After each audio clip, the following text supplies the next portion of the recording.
bringing in the sheaves, bringing in the sheaves. He shall come rejoicing, bringing in the sheaves, bringing in the sheaves, bringing in the sheaves.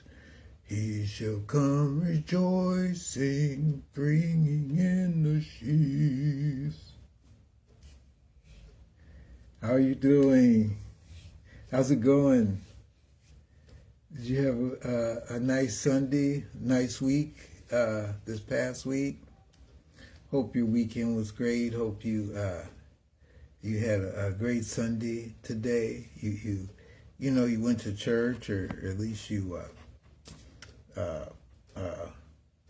looked online, or maybe you prayed with a group of people, or you had church in your home, or whatever it is. I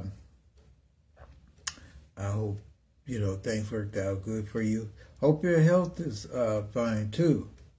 I find a lot of us are sick, man. A lot of people are sick and feeling bad.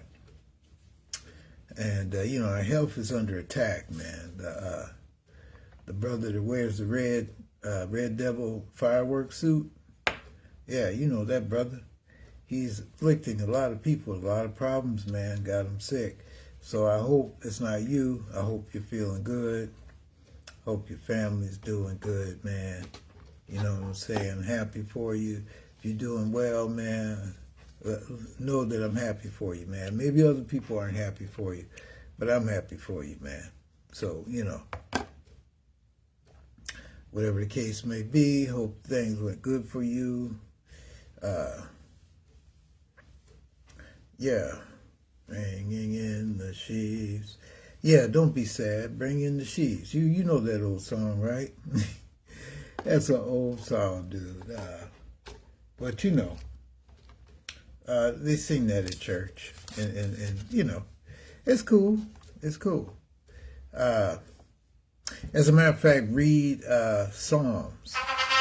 Read Psalms, chapter 126, verse 6. That's Psalms, chapter 126, verse 6. Okay? Bringing in the sheaves, bringing in the sheaves. He shall come rejoicing, bringing in the sheaves. Yeah, sing that song to yourself, man, Or sing it, sing it out loud. Yeah, I know you may look like a fool to your family, man. Hey, it's okay. It's okay, man. People may think you're foolish for a lot of things. Don't worry about them, man. They got their own lives to live. You don't stand before the judgment seat. They do.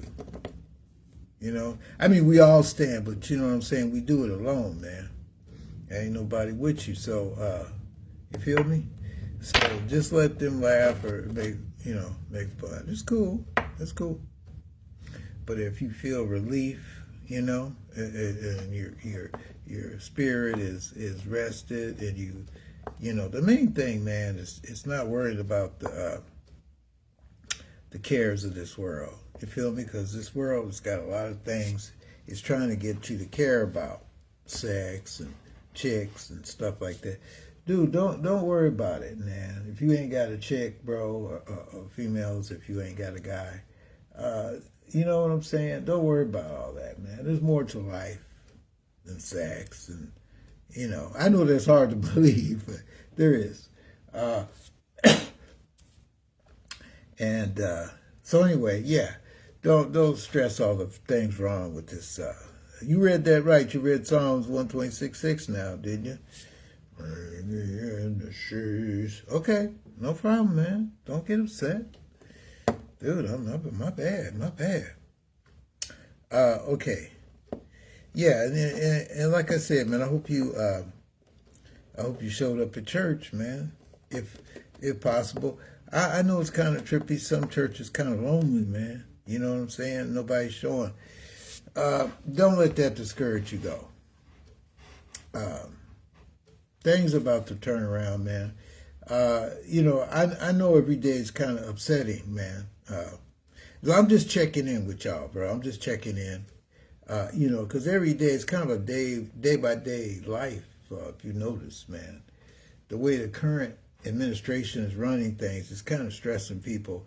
So every day is kind of matters. Every day, it's kind of like a Black Lives Matter day for everybody. Okay, even the white folks and stuff. They're worried too, and their lives matter. So everybody's lives matter right now because we don't know. It's that bad. It's that unknown, man. But it's cool. It's cool. Either way, right? It's cool. So don't stress about it. Yeah. So like I said, man, don't forget to go. I hope you went to church today. Hope you had a good time. If possible. Hope your pastor's cool, and I hope you don't mind talking about things, man, and not scared to talk. Because like I said, man, if you got a pastor who just tells you a bunch of crap, and he don't want to level with you, he don't want to break it down, tell you the truth, man. He don't want to talk about politics, and politics aren't cool. They really shouldn't be mentioned. Come to think about it, it really shouldn't be mentioned, because what's going on out there has nothing to do with church. But let me put it to you this way: it affects how people feel. Okay, it does. It really does. That's the problem with that. I know, I hear a lot of pastors and stuff. Oh, dude, I don't want to bring politics in church, and they're right. They shouldn't. They shouldn't bring politics to church. Hi, Linda. How you doing? Hope you're having a great day up there in Visalia.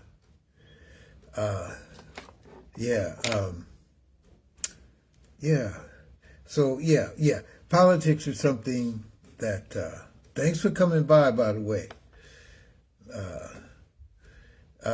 Politics, that's discouraging.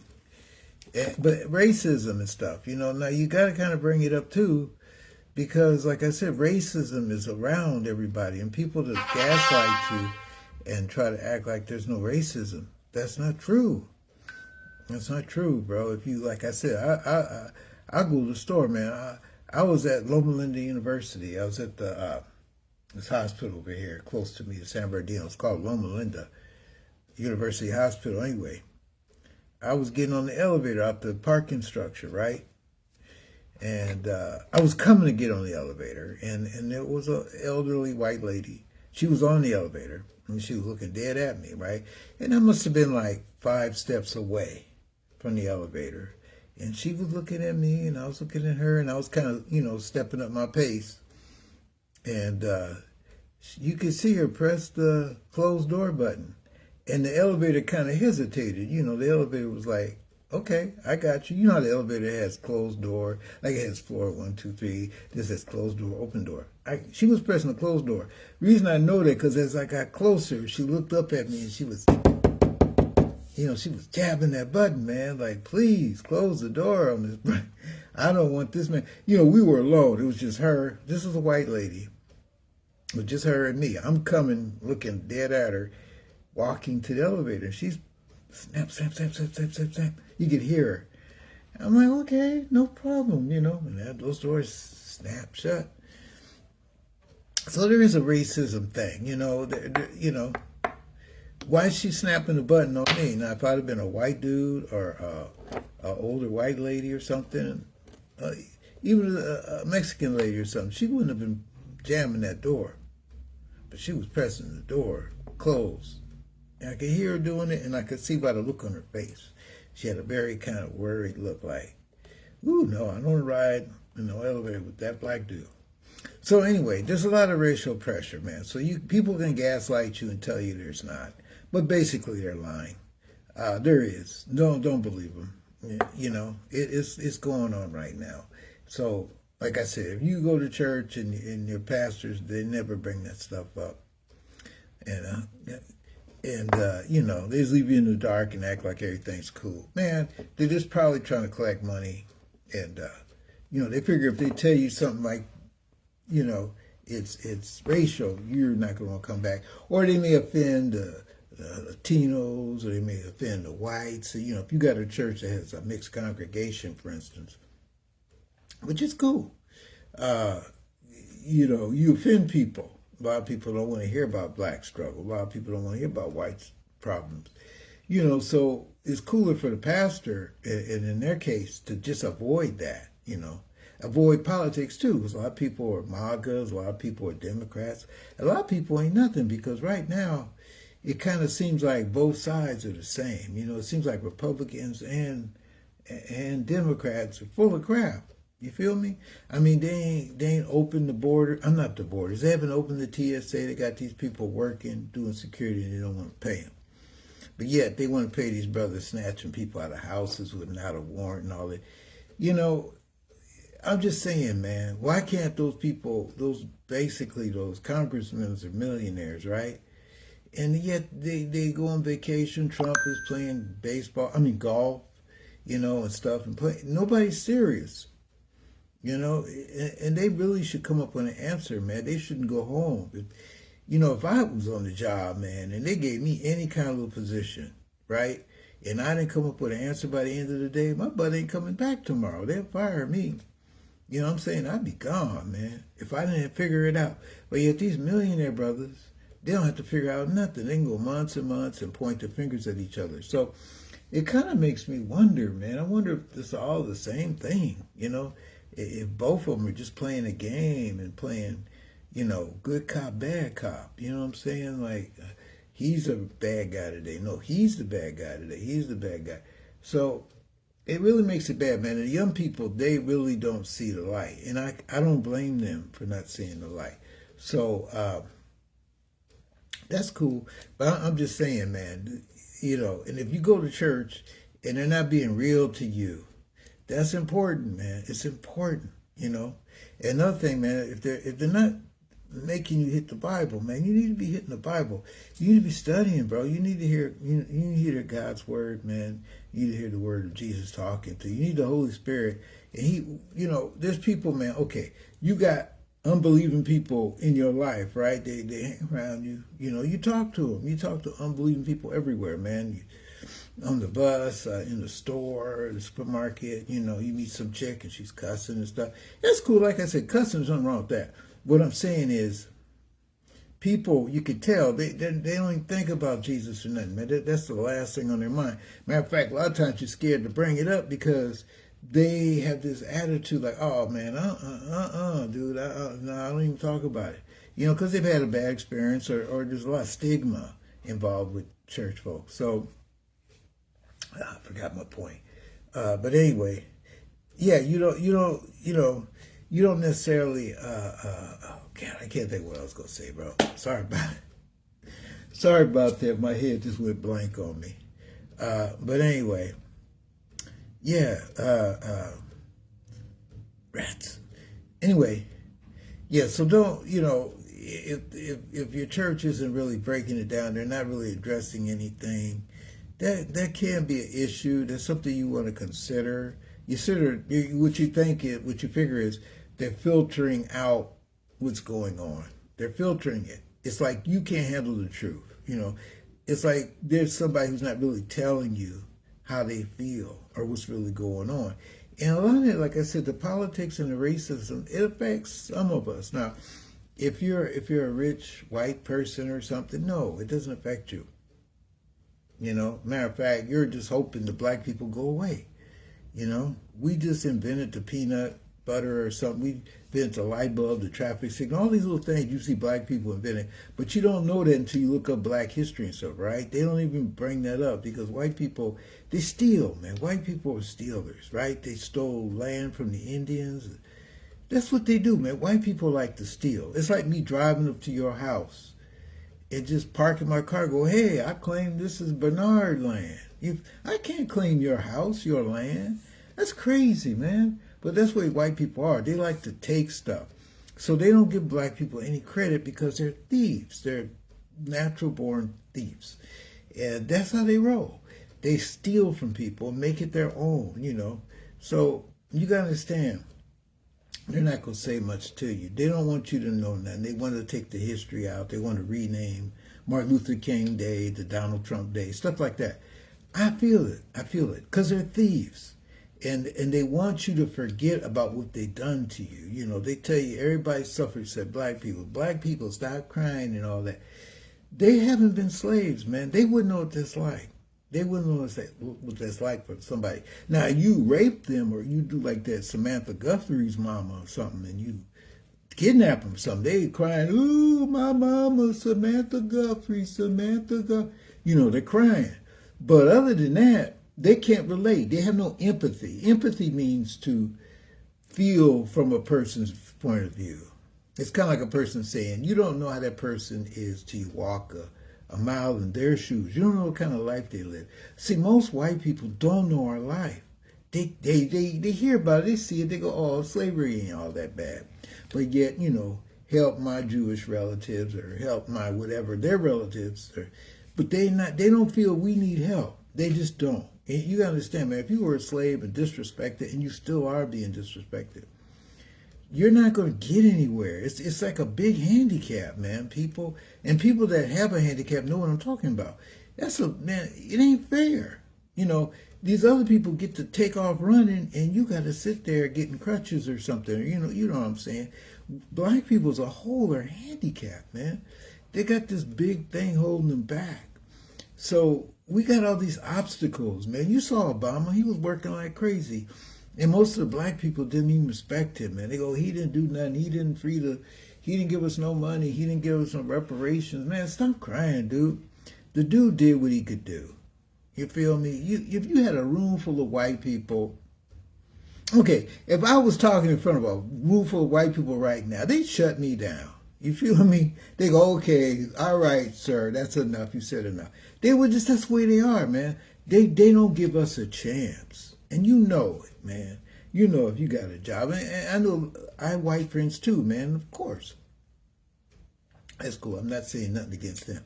But what I'm saying is that as black people, we have to work hard. And Obama, man, he was covering all kind of unknown bases, man. He was trying to keep from getting assassinated. You saw Jesse Jackson, man. I don't know about some of you people that are older. He ran in like 1984 to be president, right? And the dude, you know, he had all kind of assassination threats. So back then people was like, that's okay. Don't run, you know, because they might kill you. And we kind of felt like that back in 84, that they might kill him. So when Obama got in there, he didn't try as hard, or, you know, he didn't say he would do all these racial things. So they let him have the job. See, if he was like Jesse Jackson, really putting his foot down, like, I walk with King, which Jesse Jackson did, and I ain't standing for it, white people would kill him right off, right? You know, and KKK, man, I know a lot of people think of Charlie Kirk and all that. I'm out of here, man. I'm sorry. They look at Charlie Kirk. Oh, man, he did so bad. He was a Christian and all that. Man, let me tell you something. There's KKK priests, okay? There's pastors that are KKK, man. At night, they put a sheet over their head. It's been like that down south. You know, so yeah, Charlie Kirk was a KKK, man. All of those kind of people, they can look normal during the day, man, but they got swastikas and stuff that they like, or, you know, who knows? But they don't like black people, man. They make that evident. And, you know, you shouldn't have a bias against black people or anybody, really. And you know, so there's a lot of that kind of stuff going on too. So, but anyway, man, I'm sorry. I didn't mean to get all jumped off on that. All right. So, yeah. What did I say? I said, yeah, don't give up on meeting at church or going to church. And I want you to read Hebrews 10, chapter 10, verses 24 through 25. That's Hebrews 10, 24 through 25. And also read Psalms, book of Psalms, chapter 92, verse 13. Yeah. So it's important. I'm just saying, man, it's just important. Consider that. And consider your brothers and sisters too, man. You know, we're not really fighting with people, man. You know, we're not even fighting with KKK, really. When it comes down to it, man, we're not fighting against the KKK. I know you're going, dude, what are you talking about? We're not. As black folks, you're not really fighting against ICE if you're Mexican or Latinos. You're not. You're fighting against principalities, man. You're fighting against evil forces that are influencing these people, man. These are actually lovely people. ICE is really cool. Trump is actually cool, man. I know that's hard to say. It is, but he's being influenced, man. He's being influenced, and these people are all they're following something that's demonic. And their job is to make you worry and be concerned about everything, every day, every moment of the day. So don't focus on that, man. Don't just live your life in fear. We're not supposed to be scared of nothing, man. And I'm sorry, I know I'm talking too much, but listen. Anyway, yeah. So read those. What I just tell you, I said read Hebrews 10, chapter 10, verse 24 through 25, and Psalms 92, Psalms chapter 92, verse 13. Sorry about that. I didn't mean to jump off on you guys. And have a great rest of your day and a great week up ahead of yourselves. And may the Lord, good Lord, the big guy upstairs, the big kahuna, be watching over you.